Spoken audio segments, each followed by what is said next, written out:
Traveling by plane can be really painful, especially when you've got scoliosis.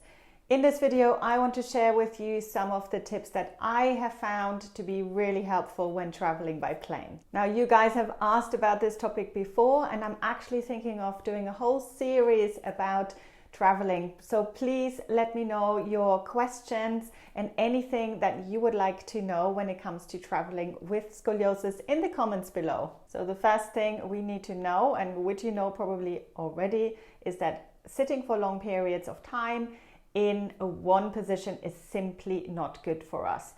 Airplane seats are unfortunately generally not very good for the back. So we have to make sure that we find the right support that works for our individual bodies. So maybe have a little look at some different chairs before you go on a plane journey, especially a long haul plane journey, where you know that it's comfortable for you and that your back feels supported. So I'm taking this example of my office chair, for example. If I turn around, you will see it's got some support that actually mimics the natural curvatures of the spine. And what is really important, first of all, is that you've got enough lumbar support here and that you've got a decent head support. What usually happens with airplane seats is they are designed for one average person in mind, whatever that means. But we can be taller, we can be shorter, we can be wider, we can be more narrow. So it simply doesn't work for everyone. So for example, for me, I always find I will sink into my lumbar spine in the airplane seat and my head just gets pushed forward because that's just the way that my body adapts to the seat, especially when I sit long periods of time. So what I need to do is I need to give myself proper support. So this doesn't have to be complicated at all. You could simply use a folded towel, a big enough jumper, for example, works as well.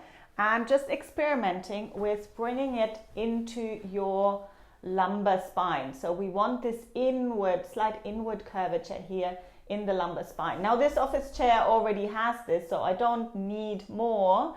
But if this was just kind of a straight back chair, I would want there to be a little bit more support. And you can play around. Do you like this to be a little bit lower, or do you like this to be a little bit higher up? Now, just a little tip from me. If you've got one of these at home, we use these in our Pilates practice. This is a Pilates ball. And I've let out quite a lot of air. So you can see there's probably just about 50% of air in there. You can take the air out completely, fold it, put it into your handbag, and then take it onto the plane, and then just simply blow it up a little bit when you're on the plane. This can be really great to give you a little bit of support. So if I'm putting this into my lumbar spine, this feels really nice, and you're almost getting like a little massage as well because it's round, so you can have a little wiggle from side to side. You can bring it higher up.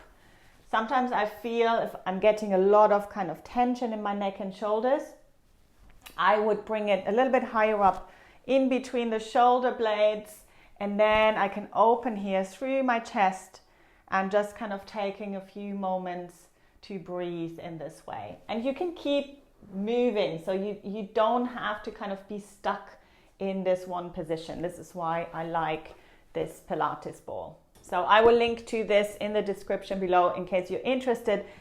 Really great, as I said, as well for a lot of the core strengthening that we do in Pilates. So very versatile. One other thing that you can do with scoliosis, if we're looking at the asymmetry, you might find that when you're kind of leaning back into your airplane seat, that your convex side is pushing further into the seat than the concave side. So if this is the case, you can simply take a small hand towel, so don't take a big one, and just simply wedge it underneath that convex side. For me, that's the left lumbar, and giving myself a little de-rotation while I'm sitting on the plane. So really, really good. If you're there for long periods of time, again, you're actually doing something beneficial for your body.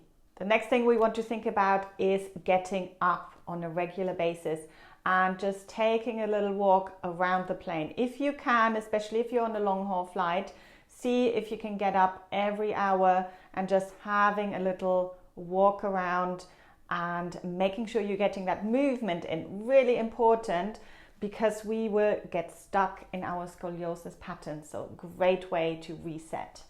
Another tip is to drink plenty of water. This again might be relatively obvious, but we sometimes need that little bit of a reminder that the muscles simply don't like it if you're dehydrated, and you're much more likely to get back pain if you don't drink enough water.